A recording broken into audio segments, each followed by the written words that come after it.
Hi, my name's Mark Stallard. Welcome to Little Green Man.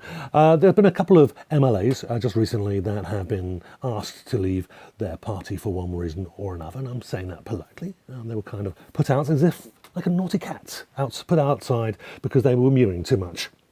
Now, one of them had some serious sexual harassment allegations thrown against him, a Mohinder Saran, and he was put out of the NDP. So he's no longer an NDP member. And then there's Fletcher, who was expelled from the Progressive Conservative Party. Not quite sure the reason why, but it does seem, I don't mean the specific reasons, but he was also very vocal, wasn't towing the party line, and he wasn't, was causing a little bit of hassle internally, it seems. So we'll look into that a little bit more and we'll see if there's anything worth reporting on other than yet another PC is no longer, or another Conservative has left a party. Now the issue here, I'm not going to talk about the instances of either of those two. It's the situation that's kind of the most fascinating, or what I'd like to talk about, is that there was a law put in place by the NDP that said if someone leaves a political party while in office, that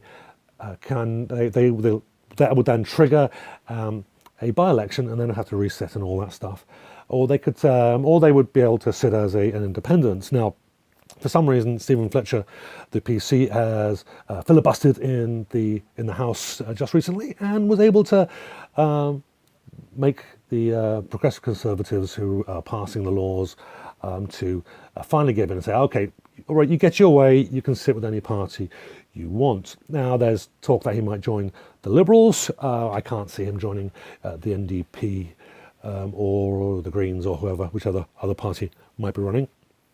And it doesn't look like there's any real talk of him moving. So this seems to be more of a matter of principle than anything else, which is maybe part of his confrontational and his personality, why he was put out of the party. Regardless, I'm not going to criticise what he did. I think that he stood up to the party, and one, that's got to be worth something. I think that's kudos to him to not allow himself to be bullied. He finally did win the right to join another party. Now, the question is, in that this begs a question for me. My first reaction was, hey, hang on a minute, if I voted for someone and they switched parties, that I would be absolutely angry, crazy angry, like really angry. And, I would, particularly if I voted NDP and they moved to the Conservative Party, that would, I did not vote for that man to do that. Now, one of the arguments that the Progressive Conservatives had with overthrowing this law in this particular situation was, well, it does take away the constitutional right of a person to act on his own conscience, which, fine, actually, I think that's great.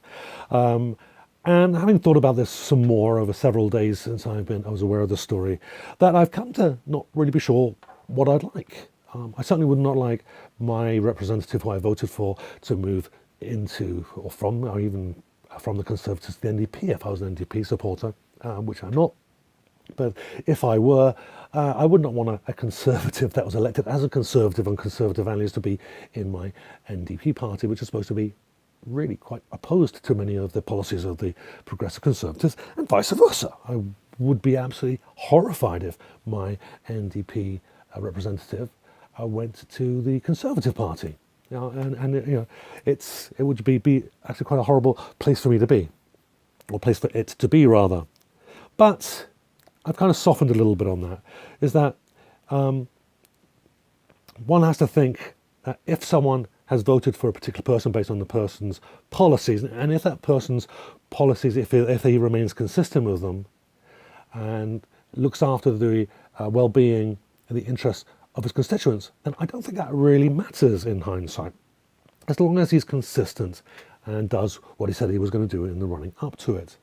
The downside, of course, is there are a lot of people that don't pay attention to provincial politics, and so they're not, when they go to the voting booth, if they go to the voting booth at all, they're taking their pen and they're checking off the party. I don't know who these names are, but I usually vote Progressive Conservative, and so on. And if he then ended up joining another party, I'm like, oh, hang on a minute, I voted for the Progressive Conservatives. I don't want him moving to another party, which could theoretically, I suppose, could swing the power in the House as well. Good thing, bad thing, doesn't really matter. But those are things to consider. Now, I also have an opinion that I think that right now political parties just have way too much power. They're not paying attention to their constituents. They're not doing things that are good for the people, for the most part. When the NDP were in for 17 years, they were milquetoast, wishy-washy, didn't do very much. And the Progressive Conservatives right now are going out of their way to hurt the constituents, hurting the people that actually live here in Manitoba. I think they have too much power. Now, I think they're looking back over the years, and I did a quick look. The political parties in the various federal parties, ministers were always resigning and leaving. Now, usually when they resign, it's a protest about one thing or another. I remember Stephen Harper and Brian Mulroney particularly were accused of being dictators. It happened in England as well with Margaret Thatcher, and it's probably happened with the other parties as well, not just Conservatives. I remember those ones, though. And it's usually as a protest, a little too dictatorial, whatever. Didn't like the way that they were running the place. But how would that have changed the position of political politics if the person actually was, the person did leave and go to one of the other parties? If a Conservative did go to the NDP, for instance, or someone from the Liberals went to the Conservatives. And if that happened frequently, every time someone protested, you go to the party that's closest to you, and that will throw the power. And I suspect something like that, while could be a little disconcerting, particularly if that does mean minority governments change hands, which is quite possible, and that could mean chaos, and it could mean an early election, an early general election, all round. But it could be a way of encouraging the political parties to pay attention to the ministers, to pay attention to their concerns, particularly if they are considering and bringing forward the concerns of their constituents. This is one of those things I don't really have an opinion on, but I think I would side, if I had to make a decision, I'd be on the side of let them, if they want to jump ship, and if they want to move to another party. I think that's not necessarily a bad thing. I think forcing them into a by-election is going to cost everybody a lot of money, and it's probably going to end up with the same people getting elected anyway, and it probably won't help the ruling party. So I think the PCs made the right decision in this case to switch in favour of allowing these two people to run for different parties if they want to.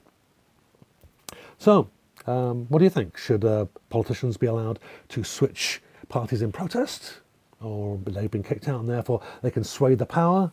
I don't know. Sounds like could be a step towards democracy, could be a step towards anarchy. Not quite sure. Little green man.